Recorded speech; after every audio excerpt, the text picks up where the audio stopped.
Hello ನಮಸ್ತೆ students, ನಾನು Nikhilesh ಆ್ಯಂಟಿಕ್ಲೋ coaching ಅಕಾಡೆಮಿಯಿಂದ. Students, ಈ ಒಂದು ವಿಡಿಯೋವನ್ನು ನಾನು ಯಾಕೆ ಮಾಡ್ತಾ ಇದ್ದೇನೆ ಕೇಳಿದರೆ, ಸೆಕೆಂಡ್ PUC ಸ್ಟೂಡೆಂಟ್ಸ್ಗಳಿಗೆ ನಾಳೆ ಮ್ಯಾಥಮೆಟಿಕ್ಸ್ ಎಕ್ಸಾಮ್ ಇದೆ.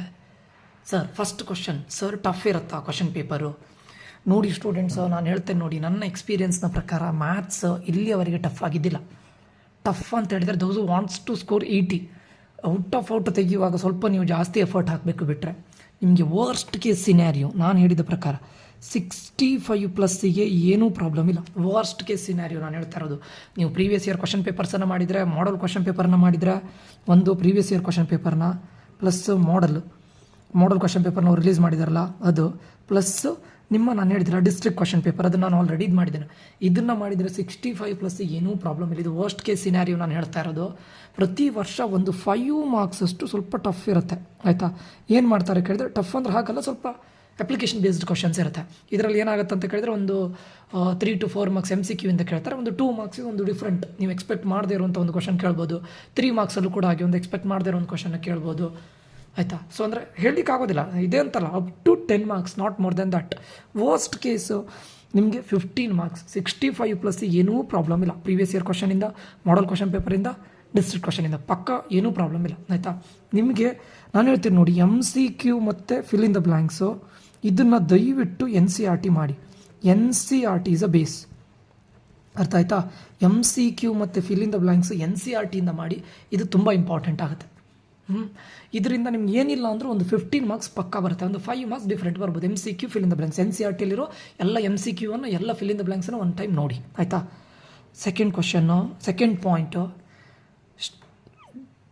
ಪ್ಲೀಸ್ ಡೂ ರಿವಿಷನ್ ಮಾಡದೆ ದಯವಿಟ್ಟು ಏನೂ ಮಾಡಬೇಡಿ. ರಿವಿಷನ್ ದಯವಿಟ್ಟು ಮಾಡಿ. ಇವತ್ತು 9 o'clock ಎಂಡ್ ಮಾಡಿ, ಏನು ಓದಿದ್ದೀರಾ ಫಾರ್ಮುಲಾವನ್ನು ರಿವೈಸ್ ಮಾಡಿ, ಏನೇನು ಪಾಯಿಂಟ್ಸ್ ಇದೆ ರಿವೈಸ್ ಮಾಡಿ, ಅದನ್ನು ರಿವಿಷನ್ ಮಾಡಿ. Revision is very very important, ದಯವಿಟ್ಟು ಅದನ್ನು ಮಾಡಿ. ಥರ್ಡ್ ಪಾಯಿಂಟು, ಯಾವತ್ತು ಫಸ್ಟು ಕ್ವಶನ್ ಪೇಪರ್ನ ನೋಡಿದಾಗ 2, 3, 4, 5, 6 ಮಾರ್ಕ್ಸ್ನ ಸೆಕ್ಷನನ್ನು ಫಸ್ಟ್ ಮಾಡಿ. Don't go for MCQ and fill in the blanks. MCQ ಮತ್ತು ಫಿಲ್ ಇನ್ ದ ಬ್ಲ್ಯಾಂಕ್ಸನ್ನು ಲಾಸ್ಟಲ್ಲಿ ಇಟ್ಕೊಳ್ಳಿ, ದಯವಿಟ್ಟು ಇದನ್ನು ಫಸ್ಟ್ ಮಾಡಬೇಡಿ. ಮತ್ತು ಕ್ವಶನ್ಸನ್ನು ಓದ್ತಾ ಇರಬೇಡಿ, because you are having only 3 hours. Last time 3 hours 15 minutes ಇರ್ತಾ ಇದ್ದಿತ್ತು. Why? Because 15 minutes to read the question paper. ಈ ವರ್ಷ ಅದಿಲ್ಲ, 3 hours ಟೈಮ್ ಇದೆ. ಸೊ 2, 3, 4, 5, 6 2 ಮಾರ್ಕ್ಸ್ ಸೆಕ್ಷನಿಗೆ ಹೋಗ್ತೀರಾ. ಫಸ್ಟ್ ಕ್ವಶನ್ ಗೊತ್ತಿದೆಯಾ? ಅಟೆಂಡ್ ಮಾಡಿ. ಸೆಕೆಂಡ್ ಕ್ವಶನ್ ಗೊತ್ತಿಲ್ವಾ? Skip, direct third question. ಗೊತ್ತಿಲ್ವಾ? ಸ್ಕಿಪ್. ಫೋರ್ತ್ ಕ್ವಶನ್ ಗೊತ್ತಿದೆಯಾ? ಬರೀತೀರಾ. ಫಿಫ್ತ್ ಕ್ವಶನ್ ಗೊತ್ತಿದೆ, ಬರೀತೀರಾ. ಗೊತ್ತಿಲ್ವಾ? ಸ್ಕಿಪ್ ಮಾಡ್ತಾ ಹೋಗಿ, ಅದ್ರ ಬಗ್ಗೆ ಟೆನ್ಷನ್ನೇ ತಗೊಳ್ಬೇಡಿ, ಆಯಿತಾ? ಫಸ್ಟು ದಯವಿಟ್ಟು ಕ್ವಶನ್ ನಂಬರ್ನ ಪ್ರಾಪರಾಗಿ ಹಾಕಿ, ಕ್ವಶನ್ ನಂಬರ್ನ ದಯವಿಟ್ಟು ಪ್ರಾಪರಾಗಿ ಹಾಕಿ,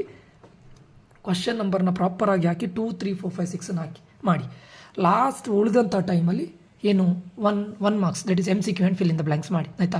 ಮತ್ತು 2 ಮಾರ್ಕ್ಸಲ್ಲಿ ನೀವು ಮ್ಯಾಕ್ಸಿಮಮ್ ಅಂದರೆ ನಿಮಗೆ 6 ಕ್ವಶನ್ಸ್ ಬರೀಲಿಕ್ಕಿದ್ರೆ ದಯವಿಟ್ಟು ಎಲ್ಲ ಗೊತ್ತಿದ್ರೂ ಕೂಡ ಎಲ್ಲದನ್ನು ಬರೀತಾ ಕೂತ್ಕೊಳ್ಬೇಡಿ. ದಯವಿಟ್ಟು ಇವಾಗಲೂ ಹೇಳ್ತಾ ಇದ್ದೇನೆ, you might know all 9 questions. 9 question ಇದೆ, 9 ಕ್ವಶನ್ ಗೊತ್ತಿದೆ ಅಂತ ದಯವಿಟ್ಟು 9 ಕ್ವಶನ್ನ ಬರೀತಾ ಕೂತ್ಕೊಳ್ಬೇಡಿ. ಮ್ಯಾಕ್ಸಿಮಮ್ ಅಂದರೆ 7 ಕ್ವಶನ್ ಬರೆದು ಬನ್ನಿ, ಸಾಕು, ಆಯಿತಾ? ಇನ್ ಕೇಸ್ ಲಾಸ್ಟಿಗೆ ಟೈಮ್ ಇದ್ದರೆ, ಇಲ್ಲ ನಾನು 7 ಕ್ವಶನ್ ಬರೆದಿದ್ರಲ್ಲಿ ಏನೋ ಒಂದು 1, 2 ಕ್ವಶನ್ ಡೌಟ್ ಇದೆ, ಅದ್ರ ಬದಲು ನಾನು ಇದನ್ನು ಬರಿತೇನೆ ಅಂತ ಲಾಸ್ಟಿಗೆ ಬರೆದಿಟ್ಟು ಬನ್ನಿ. ದಯವಿಟ್ಟು ಎಲ್ಲ ಕ್ವಶನ್ನ ಅಟೆಂಡ್ ಮಾಡ್ಕೊಂಡು ಟೈಮ್ ವೇಸ್ಟ್ ಮಾಡಬೇಡಿ. ಮ್ಯಾಥಮೆಟಿಕ್ಸಲ್ಲಿ time management very very important, ನೀವು ಬರೆದಿಟ್ಕೊಳ್ಳಿ. ಹೆಚ್ಚಿನ ಸ್ಟೂಡೆಂಟ್ಗಳು ನನ್ನ ಇದರಲ್ಲಿ ಏನು ಹೇಳ್ತಾರೆ, ಎಕ್ಸ್ಪೀರಿಯನ್ಸಲ್ಲಿ ಟೈಮು ಹೆಚ್ಚಿನ ಸ್ಟೂಡೆಂಟ್ಸ್ಗಳು ಎಕ್ಸಾಮ್ ಹಾಲಿಂದ ಹೊರಗಡೆ ಬಂದು ಹೇಳಿದ್ದು ಡೈಲಾಗಿದೆ, ಸರ್ ಟೈಮ್ ಸಾಕಾಗಿಲ್ಲ. ಸೊ ದಯವಿಟ್ಟು ಮ್ಯಾಥ್ಸಲ್ಲಿ ಅದನ್ನೊಂದು ಮಾಡ್ಲಿಕ್ಕೆ ಹೋಗಬೇಡಿ. ನೀವು ಫಸ್ಟು 2 ಮಾರ್ಕ್ಸ್ ಎಷ್ಟು ಗೊತ್ತಿದೆ ಪರ್ಫೆಕ್ಟಾಗಿ ಅದನ್ನು ಮಾಡಿ. ಗೊತ್ತಿಲ್ಲೋ ಸ್ಕಿಪ್. ನಿಮಗೆ 9 ಗೊತ್ತಿದೆ, ಪೂರ್ತಿ 9 ಗೊತ್ತಿದೆ ಅಂತೇಳಿ 2 ಮಾರ್ಕ್ಸಿಗೆ 9 ಬರೀತಾ ಕೂತ್ಕೊಳ್ಳೋದಲ್ಲ. First 6 or 7, not more than that. ಹಾಗೆ ಮಾಡ್ಕೊಂಡು ಬನ್ನಿ. 3 ಮಾರ್ಕ್ಸಲ್ಲೂ ಅಷ್ಟೇ, 4 ಮಾರ್ಕ್ಸಲ್ಲೂ ಅಷ್ಟೇ, 5 ಮಾರ್ಕ್ಸಲ್ಲೂ ಅಷ್ಟೇ, 6 ಮಾರ್ಕ್ಸಲ್ಲೂ ಅಷ್ಟೇ. ಆಮೇಲೆ ಫಿಲ್ ಇನ್ ದ ಬ್ಲ್ಯಾಂಕ್ಸ್ ಹೋಗ್ತೀರಾ, ಆಮೇಲೆ MCQ ಹೋಗ್ತೀರಾ. ಇದೆಲ್ಲ ಆದಮೇಲೆ ನಿಮಗೆ ಟೈಮ್ ಉಳಿದಿದ್ದಿದ್ರೆ ಮಾಡ್ಕೊಳ್ಳಿ. ಏನು ಮಾಡಿ ಗೊತ್ತುಂಟ, first 2 marks, 3 marks, 4 marks, 5 marks, 6 marks complete ಮಾಡಿ. ಆಮೇಲೆ ಫಿಲ್ ಇನ್ ದ ಬ್ಲ್ಯಾಂಕ್ಸ್ ಹೋಗಿ, MCQ ಹೋಗಿ, ಅದಾಯ್ತಾ? ಅದಾದಮೇಲೆ ಯಾವುದಾದ್ರೂ ಎಕ್ಸ್ಟ್ರಾ ಕ್ವಶನ್ಸ್ ಇದ್ದರೆ ಅದನ್ನು ಬರೆದಿಟ್ಟು ಬನ್ನಿ. ಆಮೇಲೆ ಪುನಃ ಒಂದು ಟೈಮ್ ಚೆಕ್ ಮಾಡ್ಕೊಂಡು ಬನ್ನಿ, ಕ್ವಶನ್ ನಂಬರ್ನ ನಾನು ಸರಿ ಹಾಕಿದ್ದೇನಾ ಇಲ್ವಾ, ನಾನು ಮಾಡಿದ್ದಿಲ್ಲಾದ್ರೂ ಮಿಸ್ಟೇಕ್ ಆಗಿದೆಯಾ. ಯಾಕಂದರೆ ಸ್ಟೆಪ್ಸಿಗೂ ಮಾರ್ಕ್ಸ್ ಇರುತ್ತೆ ಮ್ಯಾಥ್ಸಲ್ಲಿ, ಫಾರ್ಮುಲಾ ಬರೋದಕ್ಕೂ ಮಾರ್ಕ್ಸ್ ಇರುತ್ತೆ ಮ್ಯಾಥ್ಸಲ್ಲಿ, ಫೈನಲ್ ಆನ್ಸರಿಗೂ ಮಾರ್ಕ್ಸ್ ಇರುತ್ತೆ ಮ್ಯಾಥ್ಸಲ್ಲಿ. ನಿಮ್ಗೆ ಗೊತ್ತಿಲ್ವಾ, ಯಾವುದೊಂದು ಕ್ವಶನ್ ಗೊತ್ತೇ ಇಲ್ಲ, ಇಲ್ಲ ನನಗೀಗ 2 ಮಾರ್ಕ್ಸಲ್ಲಿ 6 ಕ್ವಶನ್ ಬರೀಬೇಕು, ನಾನು 5 ಕ್ವಶನ್ಸ್ ಬಂದಿದ್ದೀನಿ, ಇನ್ನೊಂದು ಗೊತ್ತಿಲ್ಲ ಬಟ್ ಫಾರ್ಮುಲಾ ಗೊತ್ತಿದೆ, ಬರೆದಿಟ್ಟು ಬನ್ನಿ. 1 ಮಾರ್ಕ್ ಆದರೂ ಕೊಡ್ತಾರೆ. ಸೊ ದಯವಿಟ್ಟು ಇದನ್ನು ನೋಡ್ಕೊಳ್ಳಿ. ಸ್ಟೆಪ್ಸಿಗೂ ಮಾರ್ಕ್ಸ್ ಇದೆ, ಫಾರ್ಮುಲಾಕ್ಕೂ ಮಾರ್ಕ್ಸ್ ಇದೆ, ಫೈನಲ್ ಆನ್ಸರಿಗೂ ಮಾರ್ಕ್ಸ್ ಇದೆ. 3 ಮಾರ್ಕ್ಸ್ ಕ್ವಶನ್ನ ಈ ಥರ ಡಿವೈಡ್ ಮಾಡ್ತಾರೆ. ಫಸ್ಟಿಗೆ ಫಾರ್ಮುಲಾ ಬರೋದಕ್ಕೆ ಫಾರ್ ಎಕ್ಸಾಂಪಲ್, ಸೆಕೆಂಡು ನಿಮ್ಮ ಸ್ಟೆಪ್ ನೆಸಸರಿ ಸ್ಟೆಪ್ ಅಂತಿರುತ್ತೆ ಅದನ್ನು ನೋಡ್ತಾರೆ, ಥರ್ಡ್ ಫೈನಲ್ ಆನ್ಸರ್. ಅರ್ಥ ಆಯ್ತಾ? ಫೈನಲ್ ಆನ್ಸರ್ ಬರದೇ ಇದ್ದರೂ ಕೂಡ ನಿಮಗೆ ಫಾರ್ಮುಲಾಕ್ಕೆ ಮಾರ್ಕ್ಸ್ ಇದೆ, ಸ್ಟೆಪ್ಸಿಗೆ ಮಾರ್ಕ್ಸ್ ಇದೆ. ಸೊ ಅದನ್ನು ಮಾಡಿ ಬನ್ನಿ. ಓಕೆ, ಸೊ ನಾನು ಎಲ್ರಿಗೂ ಹೇಳೋದು ಫಸ್ಟ್ MCQ ಹೋಗ್ಬೇಡಿ, ಫಿಲ್ ಇನ್ ದ ಬ್ಲಾಂಕ್ಸ್ಗೆ ಹೋಗ್ಬೇಡಿ, ಡೈರೆಕ್ಟ್ ಹೋಗಬೇಕಾಗಿದ್ದು 2, 3, 4, 5, 6 ವಿತ್ ಪ್ರಾಪರ್ ಕ್ವಶನ್ ನಂಬರ್. ಅರ್ಥ ಆಯ್ತಾ? ಅದಾದಮೇಲೆ MCQ ಫಿಲ್ ಇನ್ ದ ಬ್ಲಾಂಕ್ಸಿಗೆ ಹೋಗಿ. ಓಕೆ, ಸೊ ಈಗ ಇದಿಷ್ಟು ಎಕ್ಸಾಮ್ ಟಫ್ ಇರೋದಿಲ್ಲ ಸ್ಟೂಡೆಂಟ್ಸ್. ಏನು ಕ್ವಶನ್ಸನ್ನು ಕೇಳಬೇಕು ಪ್ರೀವಿಯಸ್ ಇಯರ್ಸಿಂದ, ಮಾಡಲ್ ಕ್ವಶನ್ ಪೇಪರಿಂದ, ಮತ್ತು ಏನೇನು ಕ್ವಶನ್ ಕೇಳ್ತಾರೆ. MCQಗೆ ನಾನು ಹೇಳಿದೆ ನೋಡಿ, NCERT ಒಂದು ಸತಿ ನೋಡ್ಕೊಳ್ಳಿ ಇವಾಗಲೇ. ಓಕೆ, ಈಗ 8, 9 ಒಳಗಡೆ ಏನು 2, 3, 4, 5, 6 ಮಾರ್ಕ್ಸ್ ಅಲ್ಲಿಗೆ ಎಂಡ್ ಮಾಡಿಬಿಡಿ. NCERTಯಿಂದ MCQ ಮತ್ತು fill in the blanks 1 hour ನೋಡ್ಕೊಂಡು ಬನ್ನಿ ಎಲ್ಲ.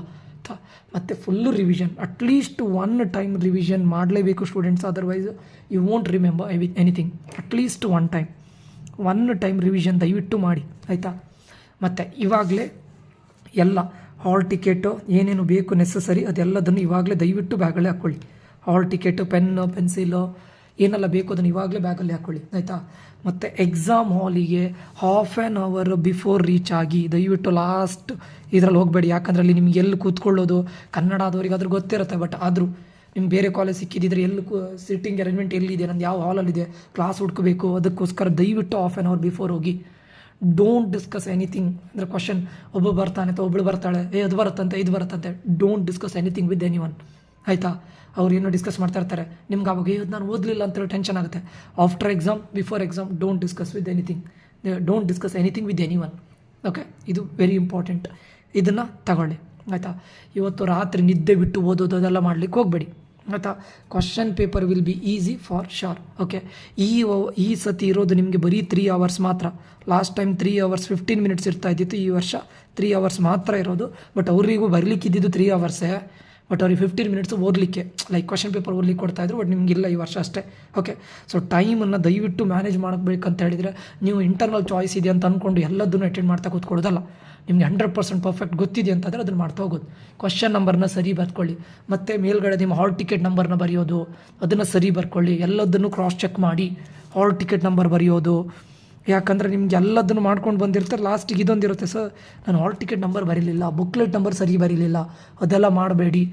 ಇದೆಲ್ಲ ಮತ್ತು ನಿಮಗೆ ಲಾಸ್ಟ್ ರಿಸಲ್ಟ್ ಬರೋವರೆಗೂ ನಿಮ್ಮ ತಲೆ ಇದಾಗ್ತಾ ಇರುತ್ತೆ. ಅದಕ್ಕೆ ಹಾಲ್ ಟಿಕೆಟ್ ನಂಬರ್ ಬರೆದಿದ್ದೀರಾ, ನೀವು ಸಿಗ್ನೇಚರ್ ಹಾಕಿದ್ದೀರಾ, ನಂಬರ್ ಸರಿ ಹಾಕಿದ್ದೀರಾ, ಕ್ವಶನ್ ನಂಬರ್ ಸರಿ ಹಾಕಿದ್ದೀರಾ, ಇನ್ವಿಜಿಲೇಟರ್ ಸಿಗ್ನೇಚರ್ ಹಾಕಿದ್ದಾರಾ, ಬುಕ್ಲೆಟ್ ನಂಬರ್ ಸರಿ ಇದೆಯಾ, ಅದೆಲ್ಲದನ್ನು ನೋಡ್ಕೊಂಡು ದಯವಿಟ್ಟು ಇದೆಲ್ಲ ನೋಡಿ.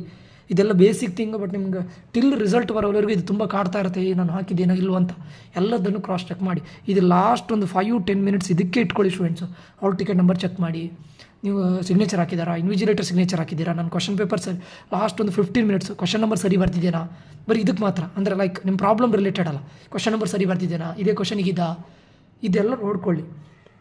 ಅರ್ಥ ಆಯ್ತಾ? ಒಂದು 10 ಮಿನಿಟ್ಸ್ ಅಟ್ಲೀಸ್ಟ್.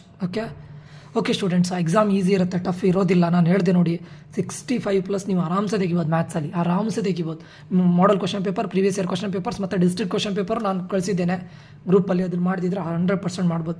ಅದು ಬಿಟ್ಟು ಬೇರೆ ಯಾವುದೋ ಕಾಲೇಜಲ್ಲಿ ನಿಮ್ಗೆ ಕೊಟ್ಟಿದ್ದಿದ್ರೆ ಅದನ್ನು ಪ್ರಾಕ್ಟೀಸ್ ಮಾಡಿ. ಓಕೆ, ದಯವಿಟ್ಟು ರಿವಿಷನ್ ಮಾಡಿ. ಲಾಸ್ಟ್ ನಾಳೆ ಬೆಳಿಗ್ಗೆವರೆಗೂ ಕೂಡ ಹೊಸ ಕಾನ್ಸೆಪ್ಟನ್ನು ಓದ್ತಾ ಕೂತ್ಕೋಬೇಡಿ. ಇವತ್ತು ದಯವಿಟ್ಟು ಟಿಲ್ 9 o'clock ಆರ್ 10 o'clock, ಅದಕ್ಕಿಂತ ಜಾಸ್ತಿ ಇನ್ಯಾವ ಹೊಸ ಕಾನ್ಸೆಪ್ಟ್ ಓದಬೇಡಿ. 10 o'clock ಎಂಡ್ ಮಾಡಿ. After that do revision. Morning ಎದ್ದು ಡೂ ರಿವಿಷನ್, ದಟ್ಸ್ ಇಟ್. ಫಾರ್ಮುಲಾವನ್ನು ಲಿಸ್ಟ್ ಇದೆಯಲ್ಲ, ನಾನು ಕಳಿಸಿದ್ದೇನೆ PDF-ಅನ್ನು ನೋಡಿ. ಈ ಆಯಾ ಚಾಪ್ಟರಿಂದ ಯಾವ್ಯಾವ ಫಾರ್ಮುಲಾ ಇದೆ ನೋಡ್ಕೊಂಡು ಬನ್ನಿ. 100% ಎಕ್ಸಾಮ್ ಈಸಿ ಇರುತ್ತೆ. ಓಕೆ, ನಾನು ಹೇಳ್ತೇನೆ ನೋಡಿ, ನಿಮ್ಮ ಈ ಎಫರ್ಟ್ ನಂದು district question paper, model question paper, previous year question paper plus NCERT MCQ ಮತ್ತು ಫಿಲ್ ಇನ್ ದ ಬ್ಲಾಂಕ್ಸ್ ಮಾಡಿದರೆ 70+ 100% ಬರುತ್ತೆ. I bet students. MCQ fill in the blanks NCERTಯಿಂದ, previous year question papers, model question paper, district question paper ಮತ್ತು ಕೆಲವೊಂದಿಷ್ಟು important ಕ್ವಶನ್ಸ್ಗಳನ್ನು ಹೇಳಿರ್ತಾರೆ ನೋಡಿ, ಅದನ್ನು ಮಾಡಿದರೆ 70+ ಏನು ಪ್ರಾಬ್ಲಮ್ ಇಲ್ಲ. ಚಿಕ್ಕ ಪುಟ್ಟ ಮಿಸ್ಟೇಕ್ಸ್ಗಳನ್ನ ಮಾಡಬೇಡಿ, ಪ್ಯಾನಿಕ್ ಆಗಬೇಡಿ, ಈಸಿ ಬರ್ಕೊಂಡು ಹೋಗಿ, ಆಯಿತಾ? 100% ಈಸಿ ಇರುತ್ತೆ. ಓಕೆ ಸ್ಟೂಡೆಂಟ್ಸು, ಇದಿಷ್ಟು ಆಗಿತ್ತು. ಸೊ ಎಲ್ರಿಗೂ all the best students. Exam ಪಕ್ಕ ಈಸಿ ಇರುತ್ತೆ. ಇದು ಸ್ಕೋರಿಂಗ್ ನಿಮಗೆ ಮ್ಯಾಥ್ಸು ಇನ್ ಕೇಸ್ ಅಂದರೆ ಮ್ಯಾಥ್ಸಲ್ಲಿ ನೀವು ಪಕ್ಕ ತೆಗಿತೀರಾ, ಡೋಂಟ್ ವರಿ. ಇದು ನಿಮ್ಮ ಸ್ಕೋರಿಂಗ್ ಪಕ್ಕ ಈಸಿ ಇರುತ್ತೆ. All the very best. Do well in the exams. Okay, everything will be okay.